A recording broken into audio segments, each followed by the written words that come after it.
जय हिंद सभी बच्चों को। प्रीवियस सेशन में हमने एपी को समझा था, एपी क्या होती है और उसके कुछ स्टैंडर्ड क्वेश्चंस करे थे जो आपके एग्जाम पॉइंट ऑफ व्यू से बहुत ज्यादा इंपॉर्टेंट थे। आज का सेशन हमारा प्रॉपर्टी पर बेस्ड रहेगा। इससे रिलेटेड कैसे कैसे क्वेश्चंस आपके एग्जाम में आ सकते हैं, उन सब चीजों पर हम चर्चा करेंगे और सारे ही क्वेश्चन इंपॉर्टेंट है, कोई भी क्वेश्चन फालतू का नहीं है। ठीक। सबसे पहली प्रॉपर्टी, कोई भी सीक्वेंस आपकी एपी में तभी होगी जब उसकी nth टर्म लीनियर में होगी। लीनियर का मतलब n की पावर 1 होनी चाहिए, तभी वो सीक्वेंस एपी बन पाएगी। मतलब अगर आपको एपी की nth टर्म इस फॉर्मेट की दिख रही है an प्लस बी, यहाँ n की पावर कितनी है 1, इसका मतलब ये लीनियर है। सो ये क्या है, एक एपी। और अगर ऐसा है तो इस टाइम पर जो ये n है, इसका जो कोएफिशिएंट है ये बनेगा आपका कॉमन डिफरेंस। तो हमने वही लिखा है, a sequence is an AP if and only if its nth term is a linear expression in n। ये n में लीनियर होनी चाहिए, where a is the common difference of the AP. उस टाइम पर ये जो ए है इसको हम बोलेंगे कॉमन डिफरेंस। फॉर एग्जाम्पल यहाँ n की पावर 2 है, सो ये एपी नहीं बन पाएगी। यहाँ n की पावर 1 है, यस ये एपी बन जाएगी। और इस टाइम पर जो इसका कॉमन डिफरेंस है वो कितना बनेगा, 3 बनेगा, n का कॉफिशिएंट। बाकी इन दोनों पर n की पावर 2 है, इसलिए ये एपी नहीं है। क्लियर हुआ?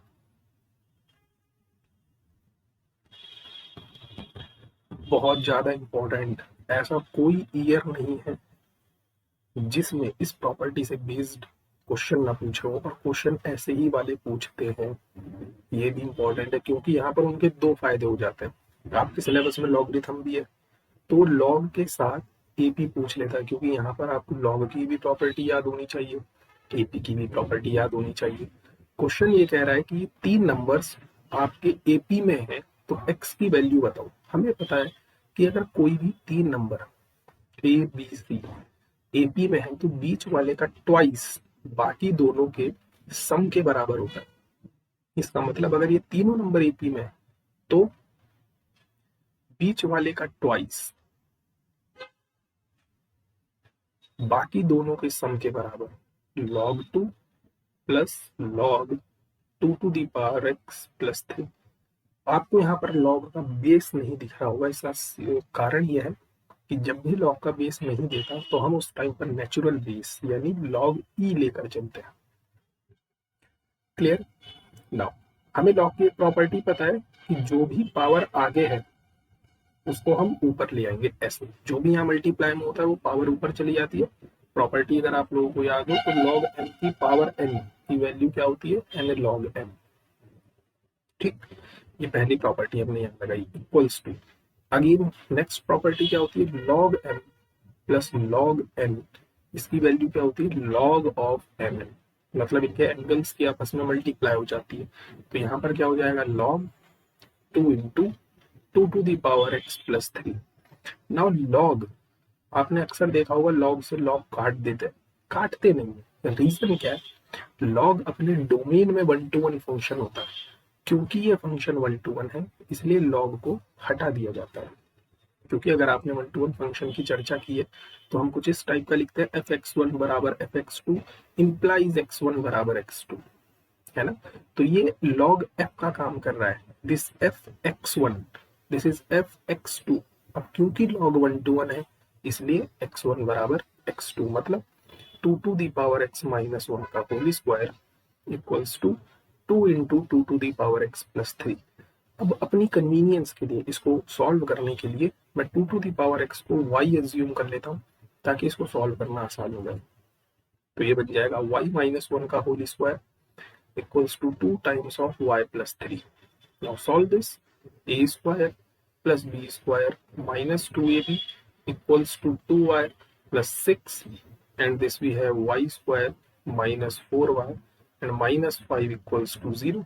यहाँ से easily हम इसके फैक्टर निकाल सकते हैं, माइनस का 5y plus y minus 5 equals to 0.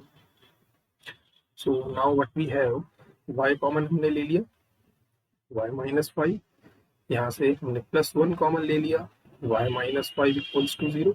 यहाँ से आपको दो वैल्यूज मिलेंगी, एक तो y की 5 और एक y की वैल्यू -1। देखो y हमने किसे अज्यूम किया है, 2 टू दी पावर x को, है ना, और यहाँ से भी 2 to the power x equals to -1, which is impossible, क्योंकि logarithmic function sorry exponential function कभी भी नेगेटिव नहीं होता है, तो ये तो रिजेक्ट केस है। तो यहाँ से x की वैल्यू कितनी आ जाएगी, log बेस टू 5। तो आप ध्यान से देखो, उसने तीन प्रॉपर्टीज एक साथ ली है। अगर a की power x equal to n है तो हम इसको x को क्या लिखते हैं, log बेस ए एन। तो एक प्रॉपर्टी उसने ये यूज करवाई, एक ये वाली यूज करवाई और एक ये वाली यूज करवाई। ठीक, इन द सेम वे जो नेक्स्ट क्वेश्चन है वो आपके लिए होमवर्क रहेगा। ये क्वेश्चन आपको घर से सॉल्व करना है, ठीक, और कमेंट सेक्शन में आंसर जरूर देना। प्रॉपर्टी नंबर 3 बहुत इंपॉर्टेंट, अगर आपने कोई भी कांस्टेंट टर्म ऐड करी या सब्ट्रैक्ट करी किसी एपी में, सपोज मेरे पास एक एपी है 1 2 3 4 एंड सो ऑन, और आप कोई भी नंबर उठा कर लिया है, सपोज 2 लिया है, 3 लिया है, 1/2 लिया है, आपने इन सब नंबरों में ऐड कर दिया या सब नंबरों में सब्ट्रैक्ट कर दिया, तब भी वो एपी ही रहेगी और उसका कॉमन डिफरेंस सेम रहेगा जो पहली वाली एपी का था। लेकिन अगर आपने किसी नॉन जीरो कांस्टेंट से मल्टीप्लाई करवा दी या किसी नॉन जीरो कांस्टेंट से डिवाइड करवा दिया एपी में, तो जो मिलेगा वो एपी तो होगी, लेकिन अब की बार उसका कॉमन डिफरेंस बदल जाएगा। अगर आपने मल्टीप्लाई करवाई है तो आपका common difference k into D हो जाएगा, और डिवाइड करवाइए तो k अपॉन डी।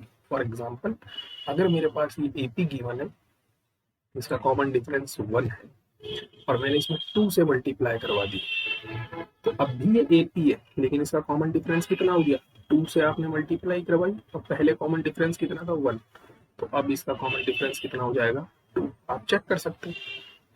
सो इससे रिलेटेड क्वेश्चन है, बहुत इंपॉर्टेंट, बहुत जबरदस्त। कह रहा है एफ एक पॉलिनोमियल है सेकंड डिग्री का, तो हम कोई भी एक पॉलिनोमियल सेकंड डिग्री का अज्यूम कर लेते हैं, a x square plus b x plus c, और उसने बोला f1 और f-1 आपस में बराबर है। क्या कहा उसने, f1 और f ऑफ -1 आपस में बराबर है, तो x की जगह पर हम 1 पुट करते हैं तो हमें मिलेगा a plus B plus c, और f की जगह पर यहाँ -1 पुट करते हैं, सो a माइनस बी प्लस सी, तो a और c से तो कैंसिल आउट हो गई है, मीन्स 2b इक्वल्स टू 0, मतलब b इज 0। इसका मतलब ये जो हमें पॉलिनोमियल है, इस पॉलिनोमियल में b की वैल्यू 0 है, so we have a x square plus सी।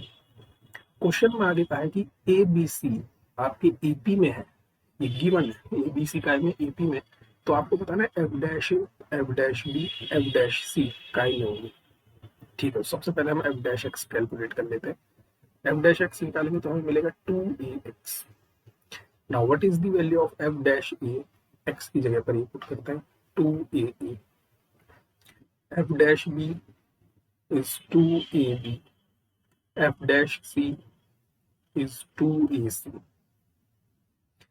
देखो a b और c, a b और c ये नंबर मेरे एपी में है, इसका मतलब अगर मैंने किसी कांस्टेंट से इसमें मल्टीप्लाई करवा दी तो भी ये एपी में रहेंगे, तो मैं 2 से इसमें मल्टीप्लाई करवा देता हूँ और अब भी ये काय में रहेगा, एपी में रहेगा। लेकिन मुझे यहाँ पर तो ए भी गिवन है, मुझे इस ए से भी मल्टीप्लाई करवानी है, तभी तो पता चलेगा ये तीनों नंबर का है। तो मैं इस पूरी इक्वेशन में ए से और मल्टीप्लाई करवा देता हूँ। लेकिन अभी एक डाउट है, ये भी एपी में होंगे, लेकिन तब होंगे जब ये ए नॉन जीरो होगा, कि हमने ये रिजल्ट पढ़ा है कि जब आप किसी नॉन जीरो नंबर से मल्टीप्लाई करवा दोगे तभी वो नंबर एपी में दिखेंगे। क्या ए नॉन जीरो है? Are you sure about that कि ए नॉन जीरो है? हम कहेंगे यस बिल्कुल, क्योंकि जो हमने 2 डिग्री की पॉलिनोमियल लिए उसमें एक्स स्क्वायर का coefficient must be non zero, तभी तो 2 डिग्री का पॉलिनोमियल दिखेगा। तो we are sure about that, always remember.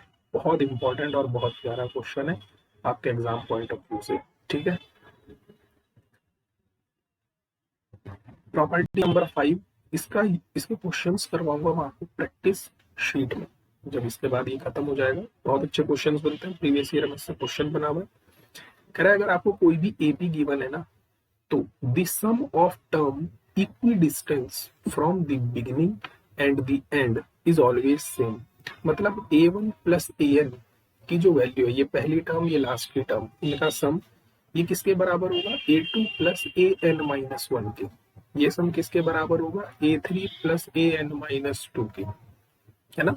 कि आप स्टार्टिंग से लाओ फिर एंड से लाओ, उन दोनों को ऐड करो, है ना। ऐसे करके जैसे हमने इसको उठाया ऐड करा, ये सम किसके बराबर होगा, इसको उठाओ इससे पहले वाला जो नंबर है उसके सम के बराबर होगा। क्वेश्चंस करवाऊंगा आप बेफिक्र रहो।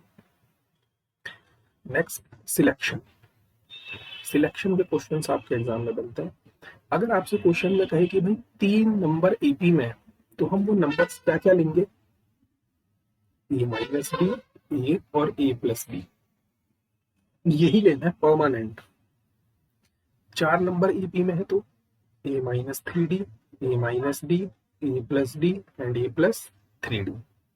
बाकी इन दोनों से क्वेश्चन इतने नहीं बनते।